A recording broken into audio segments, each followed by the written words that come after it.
Nas angiospermas, cada verticilo floral é formado por folhas modificadas.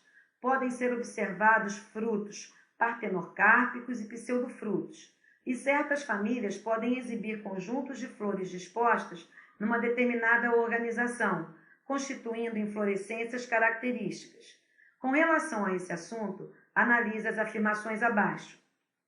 Cálice, corola, androceu e gineceu são os 4 verticilos florais observados numa flor completa de angiospermas. Angiospermas são vegetais que possuem suas sementes protegidas por um fruto. O cálice, formado por sépalas, e a corola, formada por pétalas, correspondem ao perianto.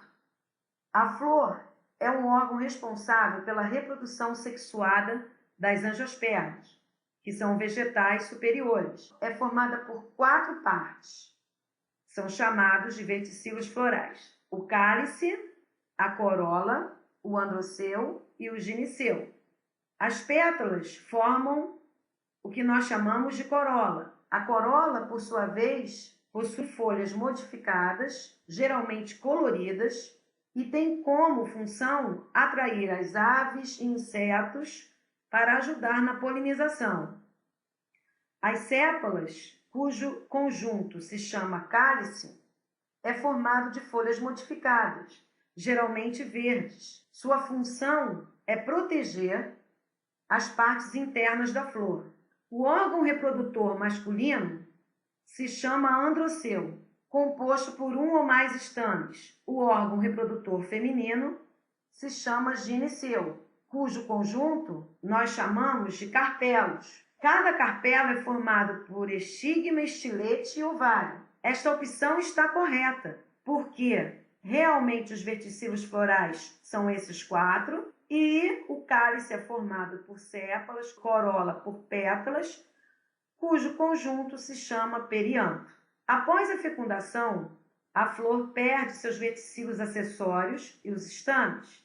O óvulo e a oosfera se desenvolvem, formando respectivamente a semente e o embrião. Uma flor hermafrodita contém os 2 tipos de aparelhos de órgãos reprodutores. Estigma pertence a uma parte do gineceu, antera pertence à parte do órgão reprodutor masculino chamado androceu, citado anteriormente, que possui grande quantidade de grãos de pólen. A polinização ocorre e o grão de pólen se gruda no estigma, ajudando assim ao que nós chamamos de fecundação. A fecundação é a união do gameta masculino presente no grão de pólen que está na antera com o gameta feminino, que é a oosfera. O grão de pólen, chegando ao estigma, ele se gruda porque o estigma possui uma substância gelatinosa que faz com que o grão de pólen não saia mais daqui. Ele passa por várias modificações, o grão de pólen, e forma o chamado tubo polínico.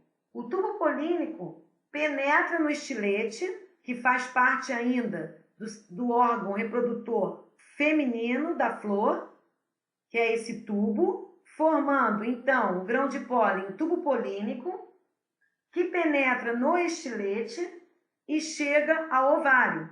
Dentro do tubo polínico está o chamado núcleo espermático, isto é, onde se localiza o gameta masculino, que vai se juntar à oosfera, o gameta feminino, dentro do ovário. Da fecundação origina-se o zigoto, que vai se desenvolver e formar a semente. Após a fecundação, o ovário se desenvolve e forma o fruto, enquanto as outras partes da flor secam e caem. A semente, ela é o óvulo modificado e desenvolvido. Toda semente possui um envoltório, um embrião inativo da futura planta e um material, na verdade, de reserva alimentar, que é chamado de endosperma ou albúmen. À medida que a semente se forma, a parede do ovário também se desenvolve, dando origem ao fruto. Em condições ambientais favoráveis, principalmente de umidade, ocorre a hidratação da semente e pode-se iniciar a germinação. Neste caso, a opção 1.1 está correta porque fala que após a fecundação, a flor perde realmente os verticilos florais e irá formar a semente e o embrião. 2.2. Na espiga de milho, cada pequena flor feminina tem um ovário de onde parte um longo estilete que sai na ponta dessa inflorescência. São conhecidos como cabelos de milho. Os cabelos do milho, o órgão sexual do milho. É ele que transporta o grão de pólen até os ovários, que se localizam no sabugo para ajudar a fecundação. O pólen fica em uma inflorescência, que é um conjunto de várias flores, localizadas na parte exterior da planta. Espalhados pelos ventos, caem sobre os fios, escorregando por minúsculos canais. Cada fio está ligado a um ovário, que fica na espiga. Depois de fecundá-los, os ovários transformam-se em grãos, que são o fruto da planta. Quando a espiga está madura, os cabelos se desprendem do sabugo e, ao retirar a palha que os envolve, se soltam com facilidade. O milho, dentro da classificação das angiospermas, pertence à categoria dos monocotiledôneos, isto é, suas sementes possuem somente um cotilédone. Essa opção está correta. Em algumas angiospermas, os frutos são desenvolvidos a partir de ovários cujos óvulos atrofiam e, portanto, não são fecundados. Tais frutos sem sementes são chamados partenorcárpicos, como, por exemplo, o caju e a maçã. Esta opção ela não está correta no seu exemplo. Ela está correta em toda a definição de fruto partenorcárpico, mas não está correta no exemplo de caju e maçã. Por que não está correto? Porque o caju e maçã não são exemplos de frutos partenorcárpicos. O fruto partenorcárpico é um fruto que o ovário se desenvolve mesmo sem a fecundação, originando frutos sem sementes. A banana é que é um exemplo de fruto partenorcárpico. Os pontos escuros dentro da banana não são as sementes, mas são os óvulos não fecundados. Neste caso, do caju e da maçã, eles não são partenorcárpicos, eles são pseudofrutos. Iremos ver com maiores detalhes na próxima opção. Enquanto os pseudofrutos simples podem se originar do receptáculo de uma flor com um ovário, como por exemplo o saputi, os pseudofrutos compostos originam-se do receptáculo de uma flor com muitos ovários, como por exemplo o abacaxi. Pseudofruto simples pode se originar realmente do receptáculo de uma flor com um ovário. Os pseudofrutos compostos podem se originar de um receptáculo de uma flor com muitos ovários. Porém, esta opção está incorreta porque o abacaxi não é um pseudofruto composto, como veremos a seguir. O pseudofruto é a parte comestível da planta que não é formada pelo ovário, mas sim pelo pedúnculo floral. Vamos saber uma diferença que existe entre pedúnculo floral e receptáculo floral.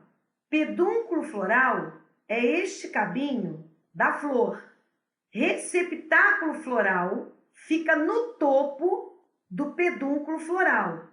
Então, existem pseudofrutos que são formados a partir do receptáculo floral e existem frutos que são formados a partir do pedúnculo floral.